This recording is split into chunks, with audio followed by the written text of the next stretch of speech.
Good evening, students. Today we are going to start chapter 4 of civics.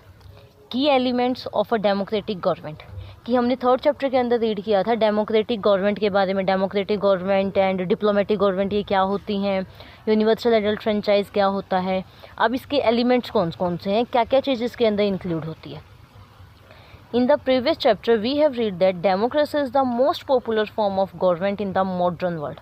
कि हमने पढ़ा है कि जो आजकल की मॉडर्न गवर्नमेंट है, मॉडर्न वर्ल्ड है उसके अंदर डेमोक्रेसी का एक बहुत मेन इंपॉर्टेंट पार्ट है. और डेमोक्रेसी क्या होती है, जिसके अंदर लोग मतलब कॉमन पीपल जो होते हैं वो वोट कर सकते हैं, वो गवर्नमेंट के अंदर पार्टिसिपेट कर सकते हैं. In this chapter we shall read that some of the key element that influence the working of democratic government. कि कौन कौन से एलिमेंट इंक्लूड होते हैं एक डेमोक्रेटिक गवर्नमेंट की वर्किंग के अंदर. अब कुछ एलिमेंट्स गिवन है. फर्स्ट है पार्टिसिपेशन, कि कौन कौन लोग पार्टिसिपेट करते हैं, कैसे कैसे पार्टिसिपेट करते हैं. In democratic government people elect their, कि एक डेमोक्रेटिक गवर्नमेंट के अंदर people elect their representative for a fixed period. जो लोग होते हैं वो अपने रिप्रेजेंटेटिव को, जो भी इलेक्शन में उठा हुआ है जिसको जो उनको रिप्रेजेंट करेगा उसको एक फ़िक्स टाइम के लिए, फ़िक्स पीरियड के लिए चूज़ करते हैं, इलेक्ट करते हैं. These representative take decisions and run the government. ये जो इनके रिप्रेजेंटेटिव होता है ये डिसीज़न लेते हैं उनके लिए और गवर्नमेंट को चलाते हैं, सरकार को चलाते हैं. Participation is an important element of the working of a democratic government. उसके अंदर जो है पार्टिसिपेशन एक सबसे इम्पोर्टेंट एलिमेंट है. Every citizen has the right to vote and can contest an election. जितने भी हमारे इंडिया के सिटीजन्स हैं सबको राइट टू वोट होता है, सब वोट कर सकते हैं. And can contest an election, और इलेक्शन को हेल्ड करवा सकते हैं. इन मैनी कंट्रीज़, काफ़ी सारी कंट्रीज़ में हमने क्या देखा है, these rights were denied to majority of people. काफ़ी सारी कंट्रीज़ के अंदर चाहे मेजॉरिटी भले ही हो उनके पास में, ज़्यादा लोग भले ही हो उनके पास में, बट उनको जो राइट था वो नहीं मिला था, पार्टिसिपेशन का राइट उनको नहीं मिला था. The most glaring example is that of South Africa which was governed by the apartheid law. कि हमने सेकेंड चैप्टर के अंदर भी रीड किया था ये, कि इसका सबसे ग्लेयरिंग एग्जाम्पल कौन सा है, साउथ अफ्रीका. साउथ अफ्रीका के अंदर हमने एक एपार्थाइड की पॉलिसी पढ़ी थी. उसके अंदर गिवन था कि जो डिस्क्रिमिनेशन होता था on the basis of colour, कि जिनका वाइट कलर था उनको सभी चीज़ों की वो छूट मिली हुई थी, लाइक वो गवर्नमेंट बना सकते थे, उनके लॉ वगैरह बनाते थे उनके लिए स्पेशली. और जो ब्लैक पीपल होते थे उनको ये राइट नहीं था पार्टिसिपेशन का. Apartheid means discrimination. Apartheid means discrimination होता है, भेदभाव होता है अमंग द पीपल, लोगों के बीच में, on the basis of race, race के बिहाफ पर. रेस का मीनिंग फिजिकल करेक्टरिस्टिक के बेस पर. South Africa is the country that has people of many races. South Africa ऐसी कंट्री है जिसके अंदर काफ़ी सारे रेसेस के पीपल रहते हैं. There are black people who belong to South Africa. वहाँ ब्लैक पीपल भी रहते हैं जो साउथ अफ्रीका से बिलोंग करते हैं. Whites who came to settle here and Indians who came as labourer and traders. White लोग भी यहाँ रहते हैं जो यहाँ ऑलरेडी सेटल्ड हैं. यहाँ पे इंडियन लोग भी हैं जो वहाँ पे लेबरर्स और ट्रेडर्स का वर्क करते हैं.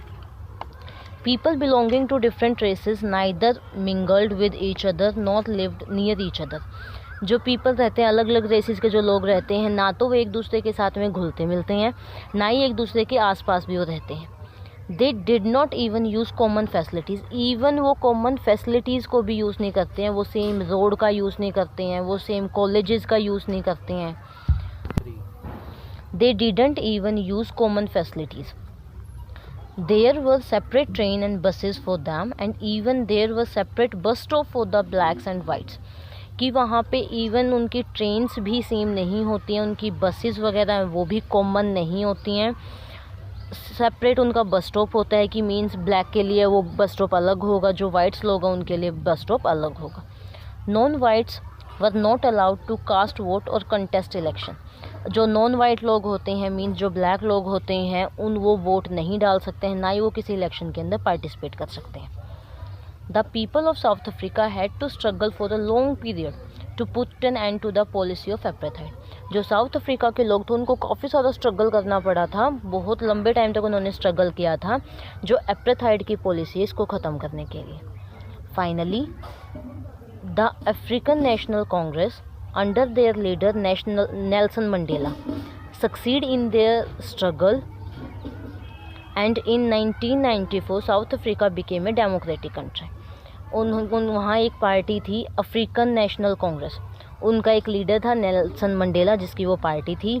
उनके सुपरविज़न के अंदर उन्होंने काफ़ी सारे स्ट्रगल की और एट लास्ट जाके 1994 के अंदर जो साउथ अफ्रीका थी वो एक डेमोक्रेटिक कंट्री बन गया। Today people of all the races are considered equal and enjoy equal rights. आज वहाँ जितने भी अलग अलग रेसेस के भी अगर लोग हैं तो वो सभी इक्वल राइट को इंजॉय करते हैं, सभी के पास इक्वल राइट्स हैं। All the citizen participate in election and elect their representative for fix period. सभी जितने भी वहाँ सिटीजन्स हैं सभी इलेक्शंस के अंदर पार्टिसिपेट करते हैं और अपने रिप्रेजेंटेटिव को चूज़ करते हैं एक फ़िक्स टाइम के लिए। In India representative are elected after every 5 years. India के अंदर जो हमारी गवर्नमेंट होती है वो 5 ईयर्स तक होती है। If they want to continue to be in power, अगर वो पावर में कंटिन्यू रहना चाहती है, एक ही सरकार वो अगर पावर में आगे भी रहना चाहती है, then they have to be re elected by the people. तो वो लोगों के द्वारा ही दोबारा से चुनी जाती है, दोबारा से इलेक्शन होते हैं, तब अगर लोग उनको दोबारा से चूज़ करते हैं तब वो पावर में आते हैं। Next topic our other ways of participating, कि इनसे इलेक्शन से कौन कौन से ऐसे वो होते हैं पार्टिसिपेटिंग के वेज होते हैं। Elections are generally held once in 5 years. Elections जो होते हैं हमने देखा है कि 5 ईयर्स में 5 सालों में एक बार होते हैं। Beside voting there are some other methods of participating in the process of government. Voting से अलग भी कुछ हमारे यहाँ ऐसे प्रोसेस हैं जिसके अंदर गवर्नमेंट के अंदर पार्टिसिपेट किया जा सकता है।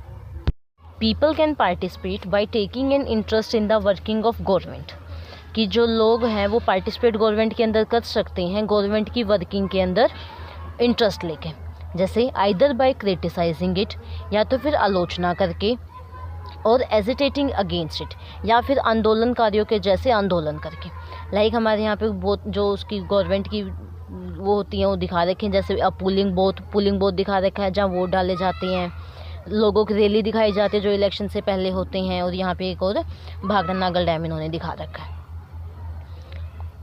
दीज इंक्लूड स्ट्राइक्स, और ये कैसे कैसे कर सकते हैं, आंदोलन कैसे कर सकते हैं, ये क्रिटिसिज्म कैसे कर सकते हैं, स्ट्राइक कर सकते हैं, धरना दे सकते हैं, रैली कर सकते हैं, सिग्नेचर कैंपेन कर सकते हैं, etcetera, to attract the attention of government to certain issue and wrong decisions, कि ऐसे करके ये गवर्नमेंट का ध्यान अपनी साइड कर सकते हैं। न्यूज़पेपर एंड टीवी का भी इसके अंदर एक बहुत इंपॉर्टेंट रोल होता है गवर्नमेंट की वर्किंग के अंदर, गवर्नमेंट के अंदर पार्टिसिपेशन के अंदर। Another way of participation is the people organizing themselves into social movement that seek to challenge the government and its functioning। या इससे अलग भी हमारे पास एक पार्टिसिपेशन का वे है कि खुद को सोशल मूवमेंट के अंदर इंक्लूड करके, इससे भी गवर्नमेंट को एक चैलेंज मिलता है और उनका ध्यान हमारी साइड अट्रैक्ट होता है। Members of the minority communities, Dalit, Adivasis and women generally participate in this manner, कि जो माइनॉरिटी कम्युनिटी के लोग होते हैं, जो दलित होते हैं, आदिवासी होती हैं, या जो वुमेंस वगैरह होती हैं, जनरली ऐसा करते हैं गवर्नमेंट के ये पार्टिसिपेशन के लिए। अब next topic, need to resolve conflict, कि इनको कैसे सोल्व किया जा सकता है। And equality and justice, equality और जस्टिस, समानता और न्याय कैसे होता है। And our next topic, dignities, dignity क्या होती है। These 3 topics we will do in next video. Thank you.